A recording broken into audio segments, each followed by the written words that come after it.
Steiny, this secondary. 1 of 17. But you did point out a cornerback's best friend is a pass rush. But what if somehow they don't get home? Then you got to blitz. Well, they're not going to win the Super Bowl. And your ass is you're leaving. I mean, man. Boy, you're perplexed. No, I'm shocked. Why? Because I had it's NFL. And he's not for long. And I'm going to say this about Philly. I'm going here real quick. They didn't blow my drawers off in that game against Miami. They took care of business, but I saw some Jalen Hurts turnovers that's been happening. Yeah. I saw Tua and that offense move the ball. But I think what it is I put this Niner team on a pedestal. And now Purdy is not, he's on my list. Do you ever get tired of doing that? It's prematurely. Do you ever, dude, you got some material. You know, you can't allow a Hall of Fame career. Me out. It's okay. But you're the only guy in the room. Was saying this. Hey, can I throw something serious at you? Is it serious? What if Brock really starts to regress? Then what? Are you going to cry? No. Then what is this? I thought your voice cracked. No, seriously, Steiny. If it's okay, but what if he really starts to regress? Where are they at as a team? What do you do at that position? Okay. I'm not there. Why don't you ask 49er fans that? 49er fans, give the number. 957-9570. You know what? I'm going to quell that. What's your biggest concern about your team right now? We'll get to that later on in the week. But I'm wondering if this thing continues and he's just average, what does that mean for this offense? And can I throw one more negative or Nancy or scary nugget? Okay. Debo might not be back in 2 to 3 weeks. This thing could be longer. So you need people to do more, not less. Mm-hmm. You're hitting all the chords today.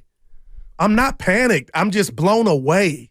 And mixed with a little panic. Shout out Joe. He stunk, by the way. He was actually no. I'm thinking of somebody else. Because they got a new manager. We didn't say anything. Melvin. I got his playoff record. We're talk about not. I like Bo Mel. We all like him, but he doesn't move the needle. He doesn't move the needle. Like one of their friends got the job. If that you kept it in house, like Farhan, him and Melvin, they got. I just felt like it was like, hey John, I got a job. You want it? That's how I feel. Okay. Bo Mel's a real one. He's all right. No more Gabe. People gonna miss him. No, they're not. I think they are. Nitpicking at him, jealousy. Nobody's gonna miss Gabe Kapler. Yeah. Seriously. The women. There, look at you. The women, Steiny. I don't know if that's... All right, let's move on. Yeah. Let's go to Matt in Oakland. Let's talk Niners. What's up, Matt in Oakland? How you doing, man? Hey, fellas. How you doing? Talk to us.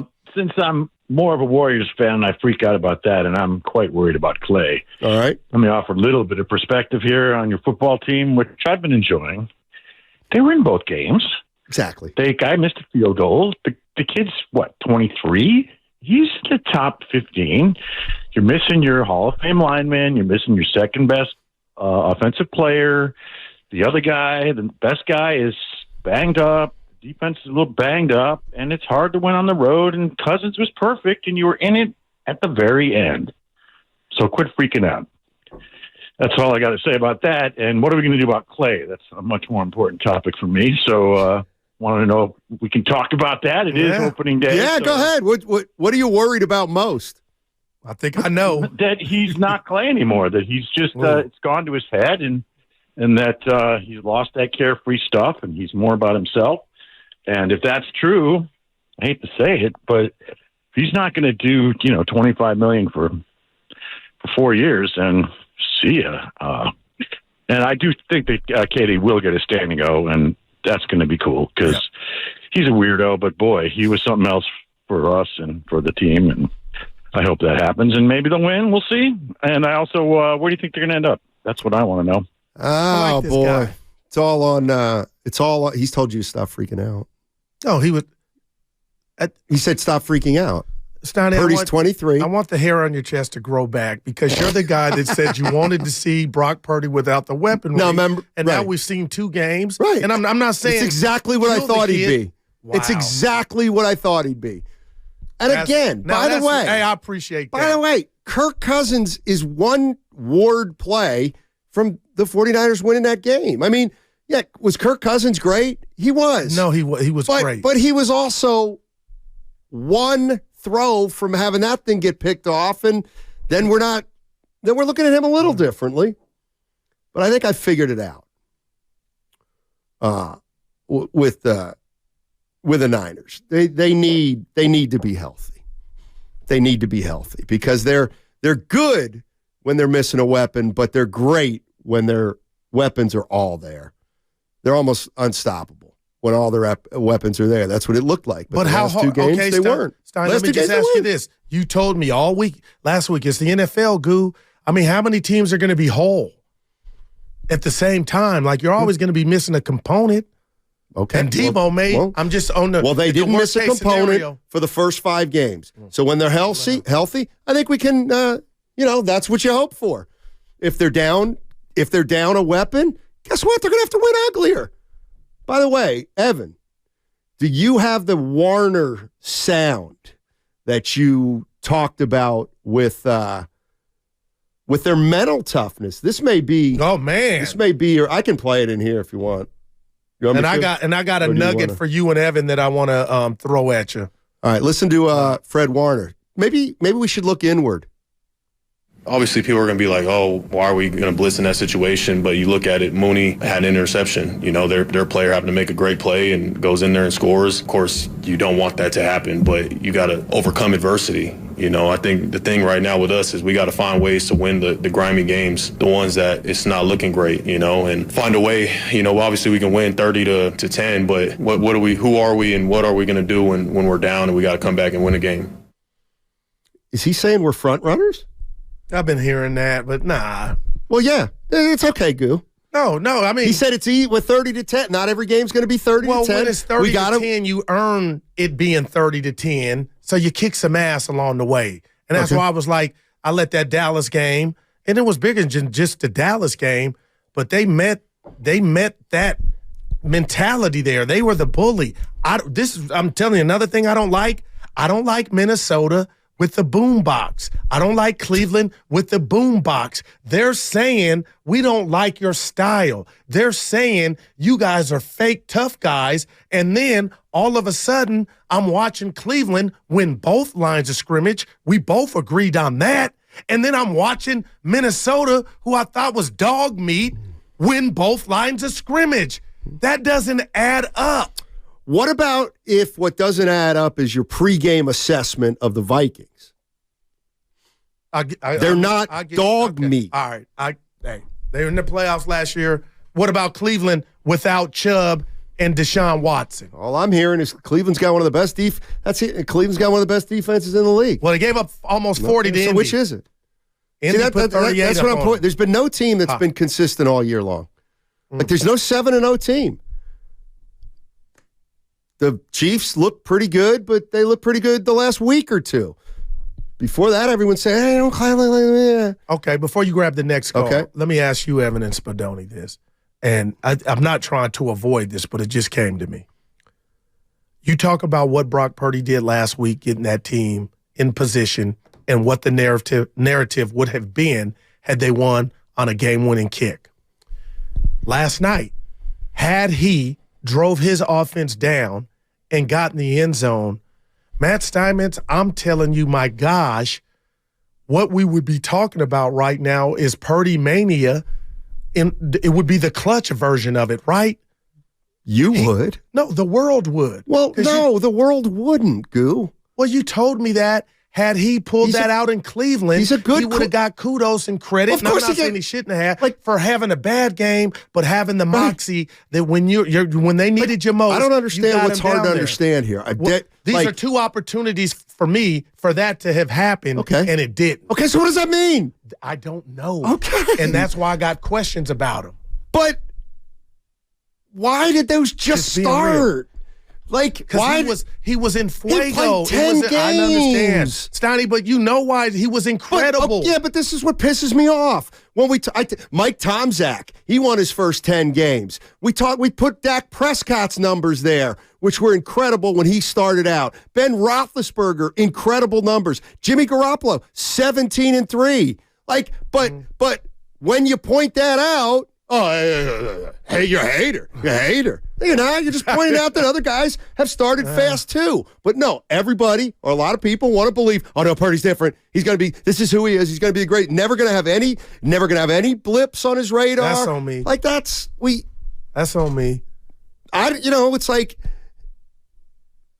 I don't want your hair to come out with this one. And for the people listening, we're never as good as we are when we win, and we're not as bad as you think we are. I'm not out on Brock. I'm not blaming him last night. He deserves some blame, but the defense is mine. Of course he deserves blame. I just wonder if we're headed in a direction to where when it's all said and done, are we going to see maybe some things on why Brock was drafted where he was drafted? I was all for the Disney movie, and I know we couldn't make the movie yet. What did you think he was? I'm in between. But what? Because he was excellent, man. He was really good. But what? He's on a hell of a team. It's not hating to have said Purdy's on a hell of a team. You're making me mad. Well, I'll leave this show today in the studio with this. I'm more concerned with the D than I am Brock. Okay, and then what are you going to be saying tomorrow? No, you mean Monday. No, tomorrow. No, we need another game. No, we don't need another game for you to change your mind. I'm going to watch it again. No, I'll come in tomorrow. Will change. Good boy. You're just making me mad now because here's what you did. No, I'm being objective. And well, are you? Like that are guru. You? I'm just saying, to me, what you did was you built this thing up that wasn't there. They're a good team, but they weren't the greatest team ever. They weren't. And now, because you misevaluated them and thought they were a juggernaut that couldn't be touched, and the beautiful game. And what they did to Dallas. Right. Well, where's the physicality? So you put them on a pedestal that they cannot stay at for 17 weeks. Wow. So the minute they don't stay at it, you're ripping them and doubting everything about them. No, I think when you lose to the likes of Cleveland and Minnesota, with the injuries included, it's okay to rip them because they're all of a sudden the physicality has left this football team. That's a concern. Well, okay, then that's great. Yeah, and that ain't on Brock. No, that's great. The physicality has left this team. So I want to know where it's gone. Right. And can it come back? And when can it come back? And can you sustain it? These are all the things that I thought they had mastered. Well, why? We're 7 games into the year. Darn it.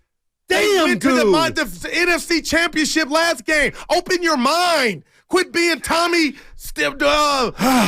the meantime. This team has been great for a while, including last year. They started 3-4 last year and 3-5 the year before. Why do we just erase that? I don't get it. Because we hadn't seen it for so long. What are you talking about? They got their groove back and took off.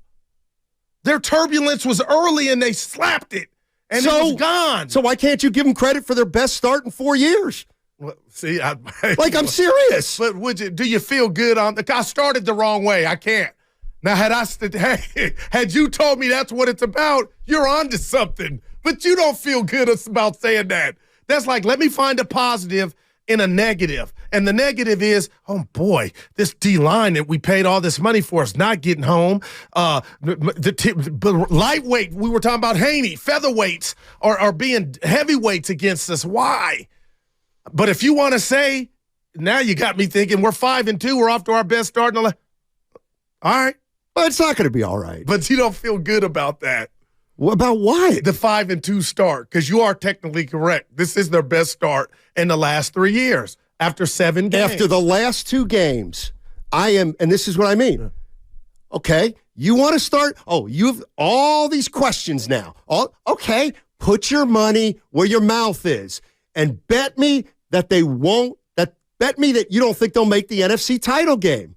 No. Well, that's okay. So you're overreacting. If you still think they're going to make the NFC title game, which I give do, you my all on every game. That's just how I live. Yeah. All right. Let's go to Eric in Pacifica. Hey, Eric, how you doing, man? I'm doing great, guys. Hey, Steiny, I feel so bad for you having to sit in the booth with the 49ers fan. They frustrate the heck out of me with the hyperbolic, they're the best team ever, Super Bowl or bust, and then one loss, and oh my gosh, the ship is broken. We're headed into an iceberg. This is not the end of the world. They're a 5-2 team in the NFL, where 5-2 is a great record right now. So let me. You're being fake for one, and let me tell me. I can hear it in your voice. You're being fake. There is no part of you that sat your ass down on in your living room on your couch and thought they were losing to the Browns and Vikings. So miss me with that fake bravado about this is the NFL. The team is going the wrong way, and there's nothing wrong with saying that. How dare you call here and act like you knew they were going to lose as 7-point favorites and 10-point favorites to Cleveland. It's okay to be disappointed, but miss me with that Mary Poppins feel-good stuff. All right, I hear you. You got me. No, he didn't. I never heard that one. No, he didn't, I Eric. feel good. He said, I got him. Didn't. Yeah, that goo pellet. Yeah. Good job, Eric. Well, good job, goo. I could smell it on him. I could hear it. Yeah, we have one of the best records in the NFL. Oh, do you? Yeah, I think 5-2 is one of the best. Yeah. What, top? Got to be top 5. I don't even know who you are. Well, you think you're trying to hide on the side of "I told you so." Exactly, it's not hiding. Yeah, that's it's what front you're and doing. center. Right. It's front and center. I'm right here, like PJ Carlissimo said to Sprewell. I'm right here. Put some more mustard on that pass.